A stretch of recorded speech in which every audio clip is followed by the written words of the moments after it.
जय महाराष्ट्र, मी संदीप देसाई. आपण पाहताय live at 7 बुलेटिनची सुरुवात करू एका महत्त्वाच्या बातमीनं. पंतप्रधान कार्यालयातून शिवसेना पक्षप्रमुख उद्धव ठाकरेंना दूरध्वनी करण्यात आल्याची माहिती सूत्रांनी जय महाराष्ट्राला दिली आहे.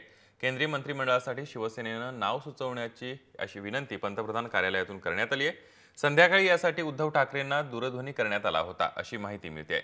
दरम्यान भाजप सरकारमध्ये सहभागी व्हायचं की नाही याचा निर्णय शिवसेना 9 तारखेला जाहीर करणार आहे. पक्षप्रमुख उद्धव ठाकरे यांच्या उपस्थितीत सेना भवनमधील बैठक संपल्यावर नीलम गोऱ्हे यांनी ही माहिती दिली आहे. शिवसेना भवनमध्ये विधानसभेच्या आमदारांची आणि विधान परिषदेच्या आमदारांची जी बैठक झाली होती त्याच्यामध्ये गटनेता निवडायचे अधिकार शिवसेना पक्षप्रमुख उद्धवजी ठाकरे यांना दिलेले होते. त्याच्यामुळे तशा संदर्भात ते निवड करण्याच्या बद्दल त्यांना जी योग्य वेळ वाटेल त्यावेळेला ते घोषणा करू शकतात.